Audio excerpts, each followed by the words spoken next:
মানুষকে বশে রাখার 6টি মন্ত্র খুবই কাজের, একেবারে অব্যর্থ। তবে বেশি উৎসাহী হবেন না। মন্ত্রগুলো অবশ্য আমাদের প্রত্যেকেরই জানা, কিন্তু কাজে লাগাতে হয়তো জানি না। প্রথমে আসি, বশ করা মানে কি?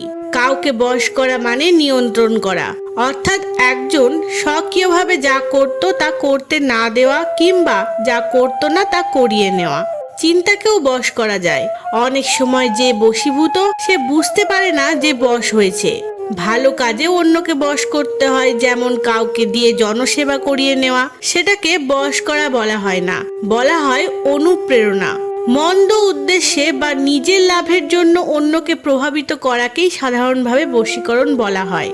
আমরা নিত্য বিভিন্নভাবে নিজের অজান্তে বশীভূত হচ্ছি। অফিসে, শপিং মলে, মিডিয়ার কাছে, সামাজিক জমায়েতে, এমনকি নিজ বাড়িতেও নিজের স্বকীয়তা কম বেশি বিসর্জন দিচ্ছি। অথবা এমন হতে পারে আমি অন্যকে অন্যায়ভাবে বশীভূত করছি।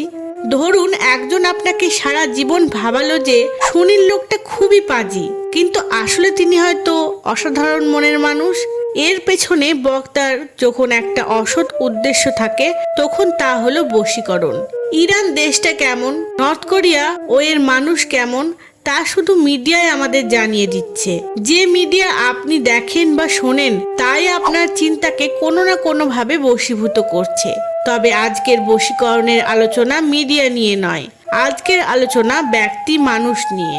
এখন দেখা যাক যে 6 মন্ত্রের কথা বলা হলো তা আসলে কি। তবে ভিডিওটি শুরু করার আগে বলি, আমার চ্যানেলে যদি আপনি নতুন দর্শক হন, তাহলে চ্যানেলটিকে লাইক এবং সাবস্ক্রাইব করতে ভুলবেন না। চলুন তাহলে শুরু করি। 6 মন্ত্রের প্রথমেই আসে রাগ। আপনি যদি খুব রাগতে পারেন, রেগে যদি কোনো কাণ্ড করে বসেন বা নাও বসেন, তাহলে মানুষ আপনি রেগে যাবেন ভেবে তার যা করার কথা ছিল তা করবে না। আবার সহজেই রেগে যাওয়ার কারণে অনেক মানুষ তাই সুযোগ নিয়ে তাকে বশে রাখতে পারে সহজেই, অর্থাৎ বেশ কিছুটা বশ করা যাচ্ছে। এই বশ হওয়ার নানাবিধ কারণ আছে।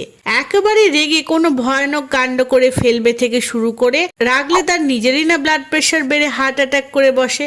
এই আশঙ্কাগুলো রাগী লোকটার কথা শুনতে বাধ্য করে, মানে বশে রাখে। বেশ কিছু মানুষের রাগী হওয়ার একটা প্রবল প্রবণতা আছে। মন্দ বিষয় হলেও অনেকে এটি নিয়ে গর্ব করেন। অভিমান। অভিমানকে দুর্বলের অস্ত্র বলা হলেও এটি বেশ কাজের। প্রেস ক্লাবের সামনে দিয়ে অনশন করলেন, এটা হলো অভিমান। তাতে একটু হলেও টনক নড়বে।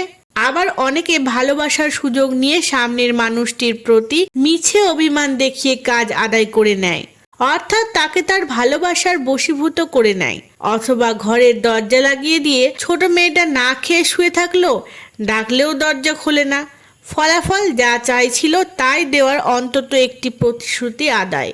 অর্থাৎ এই অস্ত্রটিও অন্যকে বশ করতে বেশ কাজে লাগে। কথার প্যাচ। এটি খুবই কার্যকর মন্ত্র। সেই অস্ত্র অবশ্য সবার থাকে না। কোনো সেলসম্যান তারা কথার মার প্যাচে আপনাকে যা চাননি তাই বেশি দামে কিনিয়ে ছাড়বে। কথার কয়েকটা মোক্ষম প্যাচ আছে। একটা হলো মানুষের মধ্যে অপরাধ বোধ সৃষ্টি করা। সামান্য কথা, আপনি মনে হয় আমাকে অপছন্দ করেন, এটা মোক্ষম। সেন্স অফ গিল্ট তৈরি করতে এমন বাক্য ব্যবহার করা হয়। আবার কিছু কথা আছে আঁতে ঘা লাগানো। তোমার দ্বারা এ কাজ কিছুতেই হবে না, এ ধরনের কথা ইগোতে লাগে। যাকে বলা হলো সে জান প্রাণ দিয়ে কাজটি সমাধান করবে। অবশ্য এটা একটা সাধারণ মন্তব্য হতে পারে, নির্ভর করছে বক্তার উদ্দেশ্য কি তার ওপর। ক্ষমতা। কে না জানে যে ক্ষমতা খুব কাজের জিনিস। শুধু ক্ষমতা আছে বলেই কেউ একজন আপনার কথা শুনছে বা আপনার বশে আছে। যেমন ধরুন কেউ প্রচুর টাকা উপার্জন করে, তার কাছে সামান্য মানুষেরা চাটুকারিতা করে এবং বেশি উপার্জনকারী ব্যক্তি তাদেরকে বশে করে নেয়। আবার কোনো নেতা তার শিক্ষা বিবেক না থাকলেও তার বশীভূত হয়ে অনেকেই থাকে। সেই ক্ষমতা আপনি তার উপর প্রয়োগ করেননি অথবা কোনোদিন করবেনও না, জেনেও ক্ষমতা দেখলেই নমন করার একটি সহজাত প্রবৃত্তি বেশিরভাগ মানুষের মধ্যেই আছে। ঘুষ। ঘুষের দ্বারা অন্যের কাছ থেকে কাজ আদায় করা যায়, বশেও রাখা যায়। ঘুষ শুধু টাকা নয়। ধরুন আপনি কোনো একটি কাজ কাউকে দিয়ে করাতে চান, সেক্ষেত্রে তাকে তার চাহিদা বুঝে কিছু দিলেন, সে আপনার সেই কাজটি করে দিতে বাধ্য। আবার দেখা যায় আপনি আপনার কোনো একটি কাজ যা আপনার দ্বারা সম্ভব নয় সেটি ঘুষ দিয়েও করিয়ে নেওয়া যায়। অর্থ, সামগ্রী, উপাদান, ক্ষুধা, মিথ্যা ভালোবাসা এইসব এই ঘুষের মধ্যেই পড়ে। অর্থ খরচ করে অন্যকে বশ করা যায়। খাওয়ার পরে কারো রান্নার ভূয়সী প্রশংসা করাও এক ধরনের ঘুষ, তবে এতে দোষের কিছু নেই। গুণ: একজন খুবই ভালো খেলোয়াড়, মানুষ তার ফ্যান হয়ে গেল। সে যা বলে, যা বোঝায় অন্যরাও তাই বোঝেও করে। সেটাকে তার লাভের জন্য ব্যবহার করলে সেটা হবে বশ করা।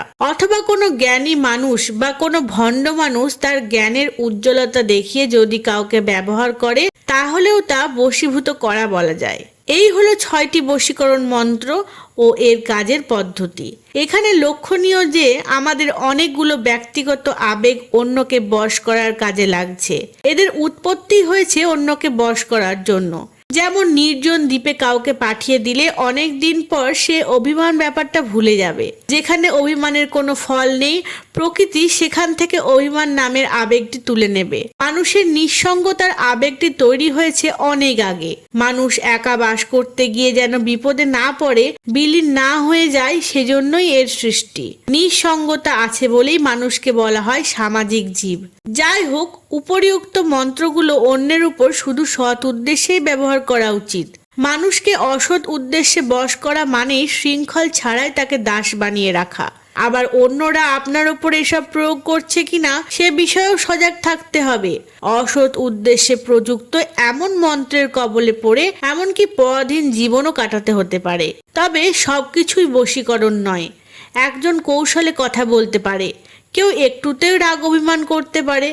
উদ্দেশ্যটা অসৎ হলেই সমস্যা, না হলে এগুলো দৈনন্দিন জীবনের অবিচ্ছেদ্য অংশ মাত্র। ধন্যবাদ।